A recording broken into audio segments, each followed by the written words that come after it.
इसीलिए कहा गया कि तृष्णा काम स्वाद घनेरे, मन से नहीं बिसराया। आदमी स्वाद के लोलुप में होकर के देखिए, जो नहीं कर्म करना चाहिए वो भी करता है। कोई कोई 1 जनवरी मनाता है और उसमें कितने जीवों की हिंसा हो जाती है। तो अपने तो 1 जनवरी मना लिए, और दूसरे का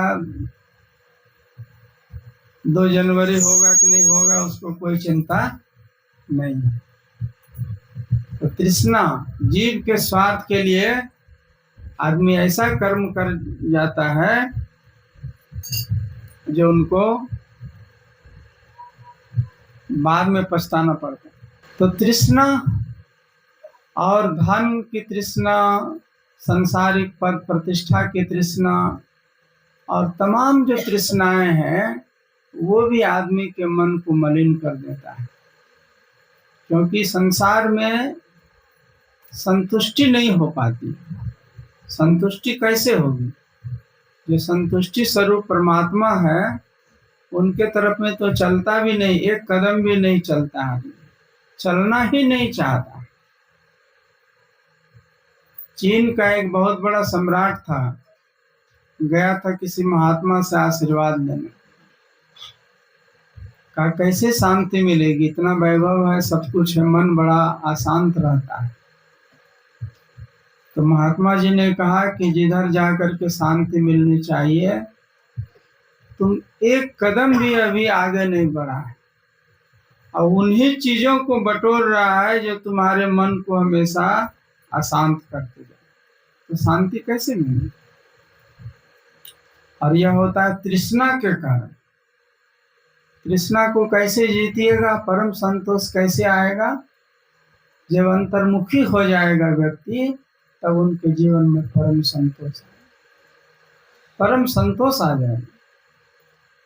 गुरु रविदास जी महाराज के बारे में ऐसी जीवनी है कि उनकी शिष्या थी परम भक्ति मीराबाई।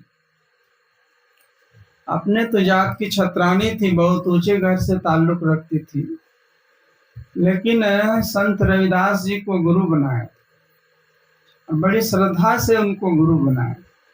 उनके वचन में जब आप पढ़ेंगे तो उन्होंने लिखा है कि पायो जी मैंने नाम रतन धन पायो, मतलब गुरु की कृपा से नाम की पूंजी मैंने पाई, और वस्तु अमूलिक दी मेरे सतगुरु। गुरु ने जो दिया है ज्ञान की दौलत वो तो अनमोल है। कृपा करी अपनायो, मैं इस योग नहीं थी कि मैं उनकी शिष्या बन पाती, कृपा करके उन्होंने ही मुझे शिष्यत्व के रूप में स्वीकार किया, अर्थात शिष्या बना लेने की कृपा की। कितने बड़े घर की रहने वाली, राजा की बेटी थी, बैरागिन हो गई थी। एक दिन गुरु के पास जब गई तो देखा कि रविदास जी महाराज तो साधारण झुग्गी झोपड़ी में रह करके तपस्या कर, जूता सीने का काम था ना, तो प्रोफेशन दिखाने के लिए, जीविका के लिए था। असल में वो जूते नहीं सीते थे, इस जीव को परमात्मा से जोड़ते थे। बैठे बैठे ध्यान में, बड़े बड़े राजे महाराजे शिष्य थे उनके, संत पीपाजी महाराज उनके शिष्य बने थे।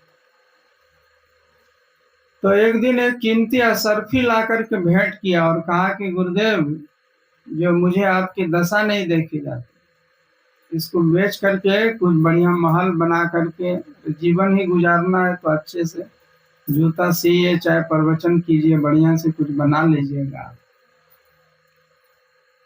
तो कहा कि जरूरत तो नहीं है, अब तुम ले आई है तो कैसे मना करें। वही ठाट में जो झोपड़ी का होता है ना किनारा, वहीं पर रख दो उसको। बहुत दिनों के बाद आई तो क्या देखती है कि गुरु महाराज तो अभी तो उस हीरे को, असरफी को बेच करके कोई भी खर्च नहीं किया, अभी झोपड़ी में ही बैठी। कहा गुरुदेव, आपको जो कीमती असरफी दिया कुछ बनाया नहीं आपने। तो कहा कि बेटी जहां पर रखी होगी वहीं पर मिलेगा। कहा है कहाँ वो? कहा कि जिसको परमात्मा रूप हीरा मिल गया है वो सांसारिक हीरों के फेर में नहीं पड़ता है। जब इस दुनिया से जाना है और यहाँ कोई भी नहीं रह पाए, जिसके घरों में सोने चांदी के नल लगे हुए थे वो भी आज दुनिया में नहीं है। जिसने धरती पर कौन कहे चांद पर जमीन खरीदा था वो भी दुनिया में नहीं रहा। तो हम आप किस खेत की मूली हैं? जब जाना ही है तो इस पचड़े में पड़ना ठीक नहीं है। तो कहा सर्फी कहाँ है? कहा जहां पर रखी होगी वहीं पर मिल जाएगी। तो जहां वो झोपड़ी में वो रख दिख के कह के गई थी ना, मतलब छुआ भी नहीं, प्राप्त है, उनके लिए जीवन में कोई दुख नहीं है।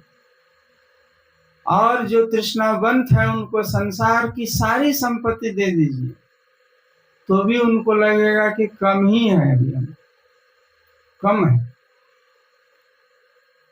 तो इसीलिए दूलनदास जी महाराज कहते कभी तृष्णा, कभी काम वासना की इच्छा और सांसारिक कामनाओं की इच्छा,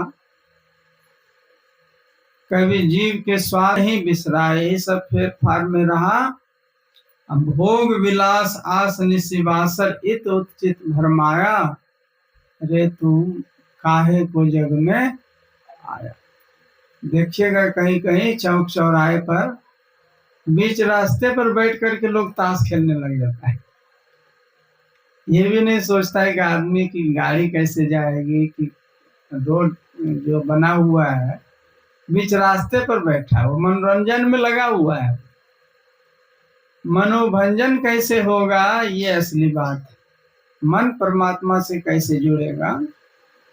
दुनियादारी के चीजों में कितना लोग मन लगाता है। तो त्रिकुटी तीर्थ प्रेम जल निर्मल, सुरत नहीं न्यावाया रे, और दुर्मति कर्म मैल सब मन के, सुमर सुमर न छुड़ाया रे, तू काहे को जग में आया। त्रिकुटी तीर्थ प्रेम जल निर्मल। अभी महाकुंभ का मेला लगा था त्रिवेणी संगम प्रयाग में, कितने लोग गए? कितना आदमी हादसा में मर भी गया, कितना आदमी सुरक्षित आ भी गया। तो कहते हैं जो त्रिवेणी है, त्रिकुटी है,